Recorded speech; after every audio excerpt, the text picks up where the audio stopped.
भगवान महादेव की कथा सुनते हैं वो मनुष्य अपने जीवन में सभी अपना मंगल कर सकते हैं। इसलिए आपके पास जितना समय है इतने समय भगवान की कथा श्रवण करनी चाहिए। ये सनातनी परंपरा, ये शिव जी की परंपरा, ये देवताओं की परंपरा, ऋषि मुनियों की परंपरा, हमारे पूर्वजों की परंपरा है जो भगवान महादेव की कथा श्रवण करना। कोई भी कथा मनुष्य जाति के लिए आशीर्वाद स्वरूप है, इसलिए कथा श्रवण करने से मनुष्य का मंगल और कल्याण रहता है। सुत पुराण जी ने प्रयाग तीर्थ में कहा, हे महात्माओं, मेरे सदगुरु भगवान महर्षि वेद व्यास जी ने जो मुझे कहा आपके समक्ष में कहने का प्रयास करता हूं, क्योंकि सुत पुराण के सदगुरु भगवान महर्षि वेद व्यास जी हैं।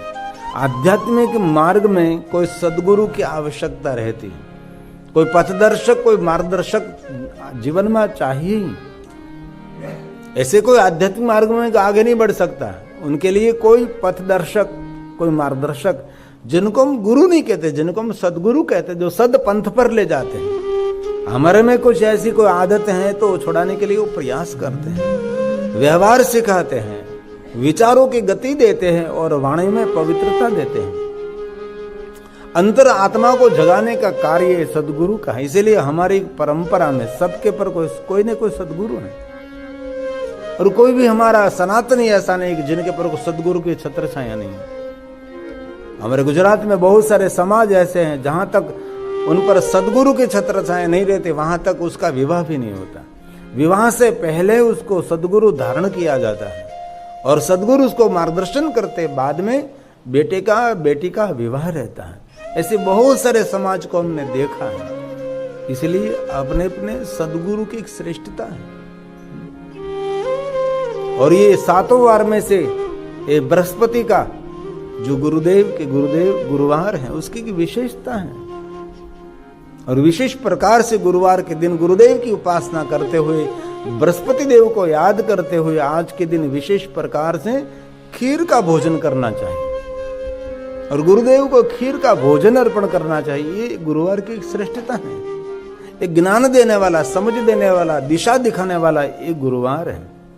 हमारा एक बहुत पुराना भजन है, बहुत समय पहले से हमने एक भजन की रचना की है और हमने बहुत समय से गाया भी नहीं, और यहाँ मैं इंग्लैंड आया तब से तो एक बार भी नहीं गाया, और बहुत सारे शिव भक्तों को कंठस्थ भी है, तो बुक के अंदर है, हम गाने का प्रयास करेंगे। गुरुदेव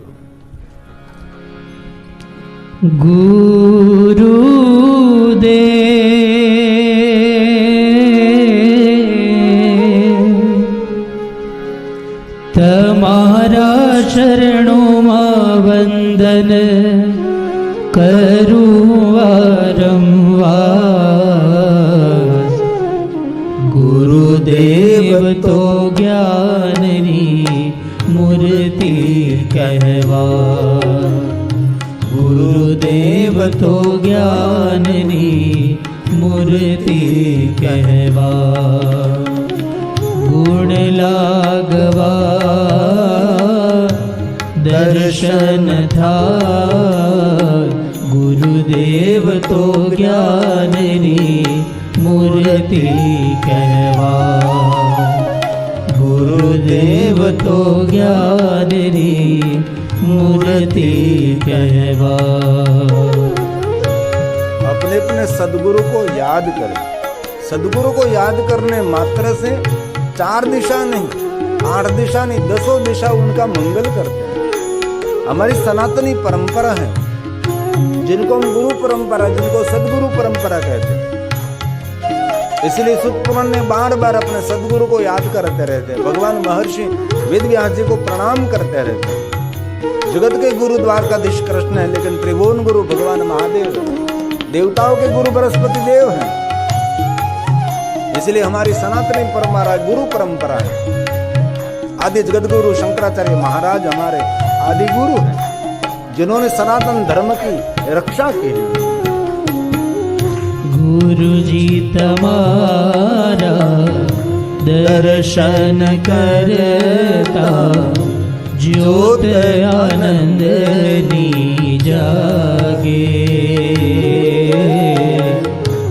जो ज्योत आनंदनी जागे। बोलिए साथ में। गुरु जी तुम्हारा दर्शन करता ज्योत आनंदनी जागे। ज्योत आनंदनी जागे। दया करो गुरु राह बताओ, दुख हमारू भागे। दुख हमारू भागे।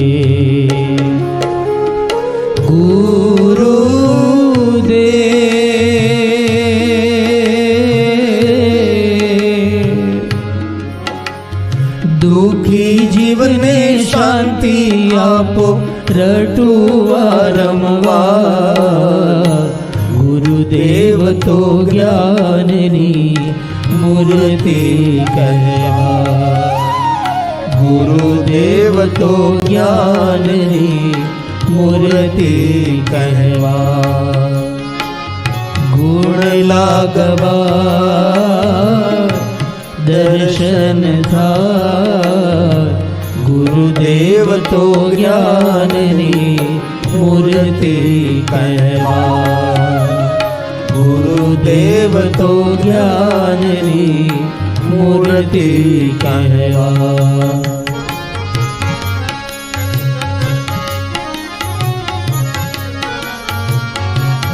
जो आदि परंपरा, जो गुरु परंपरा है,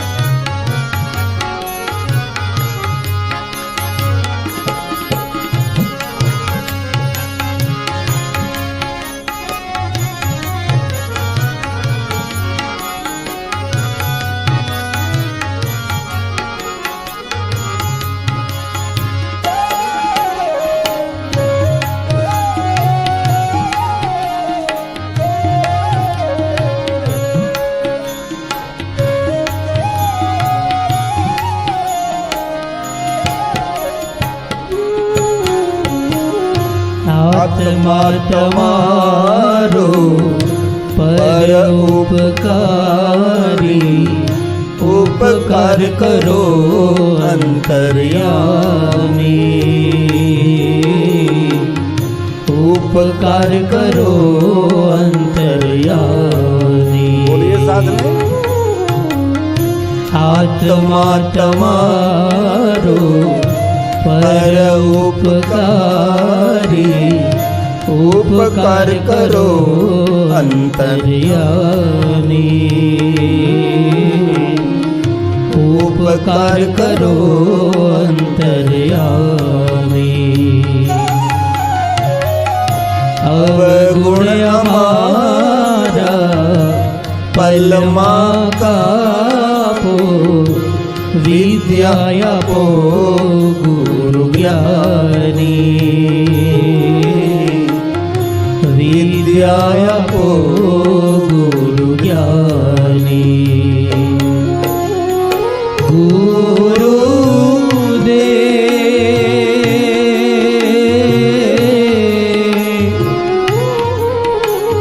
शब्द तमारा हृदय में वागे।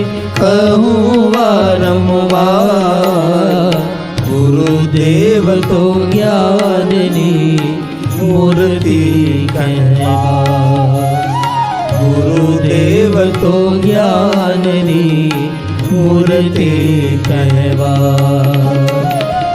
गुण लागवा दर्शन था। गुरुदेव तो ज्ञाननी मूर्ति कहवा। गुरुदेव तो ज्ञाननी मूर्ति कहवा।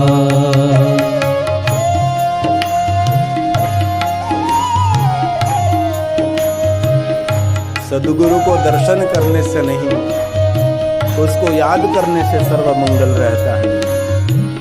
इसलिए एक भी सुबह हमारी ऐसे नहीं हमने गुरुदेव की वंदना नहीं, हमारी छत्र छाया, हमारा कवच है, आध्यात्मिक मार्ग में हमारे पथ दर्शक है, जिनके तपोबल से बहुत कुछ मिलता है। सदगुरु को बोलना नहीं पड़ता, उसकी ऊर्जाएं हमारे जीवन में एक प्रेरणा बनती है। इस सदगुरु की श्रेष्ठता, इस सदगुरु की महिमा, ये हमारे सदगुरु है स्वरूपानंद सरस्वती जी। रड़ती आँखें याद करूँ छो, याद करूँ दिवस राते, याद करूँ दिवस राते। रड़ती आँखें याद करूँ छो, याद करूँ दिवस राते, याद करूँ दिवस राते।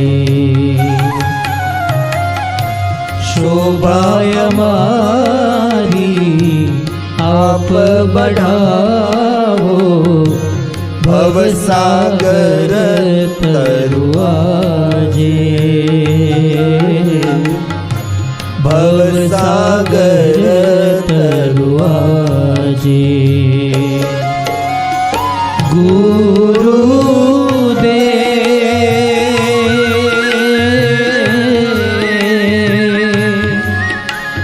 गिरी तमारा गुण लगावे, गावे दिवस रात। गुरुदेव तो ज्ञान री मूर्ति कहवा, गुरुदेव तो ज्ञान री मूर्ति कहवा। साथ में गुण लागवा दर्शन था, गुरुदेव तो ज्ञान री मूर्ति कहवा, गुरुदेव तो ज्ञान री मूर्ति कहवा, गुरुदेव तो ज्ञान री मूर्ति कहवा। जिनने गुरुदेव की उपासना, गुरुदेव की साधना कर ले, समझो उसने सभी देवी देवताओं की उपासना कर ली। हमारी लिंग परंपरा में एक शिवलिंग का नाम है गुरुलिंग। जो हमारे सदगुरु हैं उसको भी गुरुलिंग कहा है। इसलिए आपके सदगुरु पर आपकी श्रद्धा, आपका भरोसा हुई जीवन में बहुत बड़ी सफलता भी दे सकता है। लिंगोत्पत्ति श्रुता शुभा, श्रुत्वा यस्या प्रभावेन दुख नाशो भवेत्। जो मनुष्य भगवान महादेव के लिंग स्वरूपों की कथा श्रवण करते हैं, ये मनुष्य अपने जीवन के दुखों में से मुक्त रहता है। और भगवान स्वयं शिव एक ऐसे देवता हैं जीवन के सभी दुखों में से मुक्त कर सकते हैं। इसलिए विश्व के सभी देवी देवताओं का आराधन करते करते विशेष प्रकार से भगवान महादेव का आराधन करना चाहिए। और भगवान महर्षि वेदव्यास जी ने शिव महापुराण अंतर्गत कहा है, कोई आदि, कोई अनादि, कोई पहली, कोई प्रथम पूजा है तो भगवान महादेव के निराकार लिंग स्वरूप की पूजा है। पूरा लिंग पुराण है स्कंद पुराण में, और सभी पुराणों में भगवान महादेव के निराकार लिंग स्वरूप की पूजा की प्रधानता दी है। और हमारे भारत देश के अंदर हम गौरव करते हैं, एक भी गांव, एक भी शहर, एक भी नगर, एक भी महानगर नहीं है कि जहां भगवान महादेव का शिवालय नहीं है। हर गांव में शिवालय है, और जिस गांव में शिवालय नहीं, इस गांव में कभी पैर भी रखना नहीं चाहिए। इस गांव के प्रति कभी दृष्टि भी नहीं करनी चाहिए। इस गांव का पानी पीने की बात तो दूर की रही, भोजन करने के लिए कभी सोच भी नहीं सकते। इसलिए हमारे गुजरात और भारत में विशेषता है कि सभी गांवों में भगवान महादेव विराजते हैं। कोई गांव ऐसा नहीं जहां शिव जी का शिवालय नहीं। और भारत देश का कोई तीर्थ ऐसा नहीं जिस तीर्थ में भगवान शिव नहीं है। भारत देश का कोई सरोवर ऐसा नहीं कि सरोवर के आसपास कहीं शिव जी ना हो। और भारत की कोई सरिता भी ऐसी नहीं है जिन सरिता के तट पर भगवान महादेव नहीं। सागर के तट पर, सरिता के तट पर, सरोवर के तट पर, प्रवाह पहाड़ों के ऊपर, पहाड़ों की गुफाओं में, पहाड़ों की कंदरा में, नगर नगर में, महानगर में, सभी स्थान पर भगवान महादेव के शिवलिंग रहते हैं। इसलिए स्वयं ब्रह्मा जी ने नारद जी को कहा था, नारद कितने भगवान महादेव के शिवलिंग है, संख्या न विद्यते। अभी तक किसी देवताओं ने भी गिनती नहीं की और मैंने भी कभी गिनती नहीं की। अगणित संख्या में भगवान महादेव के लिंग स्वरूप विराजते हैं। जो आदि पूजा, जो मूल पूजा, जो महापूजा, जो श्रेष्ठ पूजा, सर्वोपरि पूजा है। शिवलिंग पूजा की प्रधानता है। मूर्ति पूजा गौण है, लिंग पूजा प्रधान है। कोई भी देवी देवताओं की मूर्ति आप बनाकर उसका पूजन करो तो एक देवता की पूजा है। आपने कोई देवता की प्रतिमा निर्माण कर ली और प्रतिमा की पूजा कर रहे हैं तो उसकी एक की पूजा है। लेकिन शिवलिंग एक की पूजा नहीं। आलयम सर्वदेवानाम तस्मालिंगम उच्यते। विश्व में जितने देवी देवता, तीर्थ, नक्षत्र, ग्रह जितने हैं सब की पूजा इस शिवलिंग के अंदर है। क्यों? इसीलिए शिवलिंग इस समग्र भूमंडल का एक प्रतीक है। शिवलिंग ये आकाश का प्रतीक है और जो कुछ हम देखते हैं सब कुछ आकाश में है। देव, देवी, देव, गण, ऋषि, मुनि, पितर, ग्रह, तारा, नक्षत्र सब कुछ यह आकाश के अंदर है।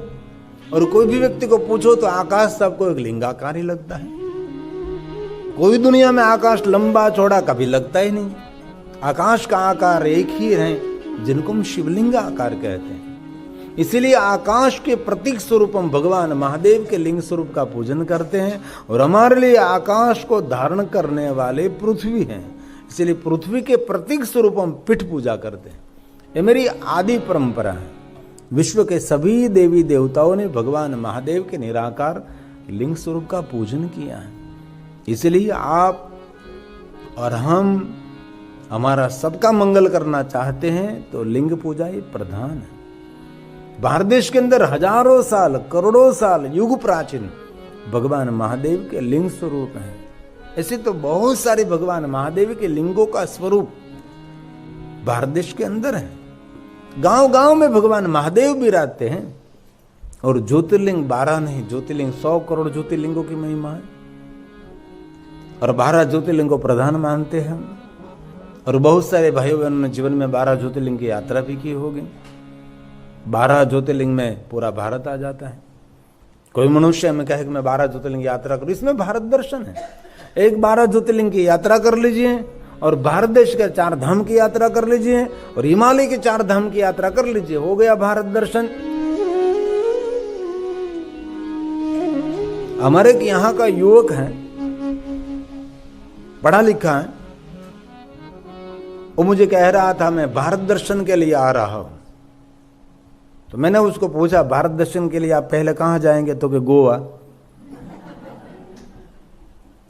मैं जो गोवा भारत दर्शन नहीं है भाई। भारत दर्शन करना है तो 12 ज्योतिर्लिंग की यात्रा करनी पड़ेगी। भारत देश का दर्शन करना है तो भारत देश की 4 धाम की यात्रा करनी पड़ेगी। भारत देश की दर्शन करना है तो हिमालय पहाड़ के 4 धाम की यात्रा करनी पड़ेगी, तब भारत दर्शन मिलता है। गोवा में कोई भारत दर्शन नहीं है। लेकिन बहुत लोगों को पता नहीं है कि भारत दर्शन क्या है। पिकनिक पर आप विदेशों में जा सकते हैं, लेकिन कोई देश में पिकनिक करने के लिए जा सकते, लेकिन यात्रा करनी है तो आपको भारत देश ही आना पड़ेगा। भारत देश में कोई पिकनिक मनाने के लिए नहीं आता। भारत देश के अंदर सभी लोग यात्रा करने के लिए आते हैं। यात्रा क्यों करते? क्योंकि हमारी अंतिम यात्रा मंगलमय हो जाए। इसलिए हमारी सनातनी परंपरा में यात्रा की प्रधानता है। और बहुत लोगों को हमने देखा है कमाने में, धन एकत्र करने में, बच्चों को बड़ा करने में, सीमेंट कंक्रीट के मकान बनाने में, समाज के अंदर सफलता हासिल करने के लिए पूरा जीवन उसका पूर्ण हो जाता है। जीवन की एक भी यात्रा नहीं करता, तो एक यात्रा करता है अंतिम यात्रा, वो तो करनी ही पड़ती है। इसलिए हमारी अंतिम यात्रा को मंगलमय बनाने के लिए मनुष्य मात्र को कभी कभी समय निकाल कर छोटी छोटी यात्रा करें। यात्रा हमारे जीवन को उत्साह भर देती है। यात्रा हमारे जीवन को सकारात्मक ऊर्जा देती है। यात्रा पुण्य देती है। इसलिए हमारे भारत देश के अंदर यात्रा की प्रधानता है। इसलिए बहुत सारे शिव भक्त 12 ज्योतिर्लिंग की यात्रा करते हैं। बहुत सारे कृष्ण भक्त गोकुल मथुरा वृंदावन की यात्रा करते हैं। लेकिन गोकुल मथुरा वृंदावन की यात्रा का फल यमुना तटे भूतेश्वरम ये भूतनाथ महादेव देते हैं। महादेव की जो यात्रा की, महादेव का पूजन अर्चन दर्शन नहीं किया तो सभी यात्रा सभी पूजन दर्शन अधूरा रहता है, चूंकि शिव मनुष्य जाति का मूल है।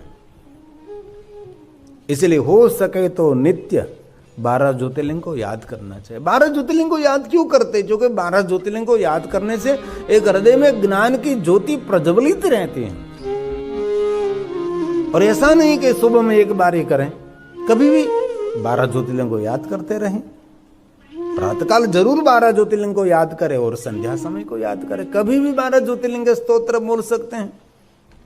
भले हमने 12 ज्योतिर्लिंग की यात्रा तो नहीं की, लेकिन कम से कम 12 ज्योतिर्लिंग के नाम कंठस्थ तो होना चाहिए। ऐसे बहुत सारे शिव भक्त नित्य 12 ज्योतिर्लिंग का पाठ करें। और कभी महादेव की पूजा के लिए अलग अलग मंत्र स्तोत्र आपके पास नहीं है तो 12 ज्योतिर्लिंग स्तोत्र बोलकर शिव जी को जल चढ़ा सकते हैं, महादेव को बिल्वपत्र चढ़ा सकते हैं, महादेव को पुष्प चढ़ा सकते हैं, भगवान शिव जी का श्रृंगार कर सकते हैं।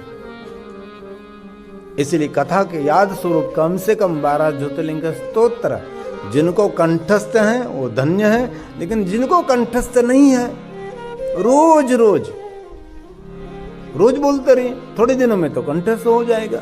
अरे सुनते सुनते भी आप श्रवण करते करते कंठस्थ कर सकते हैं।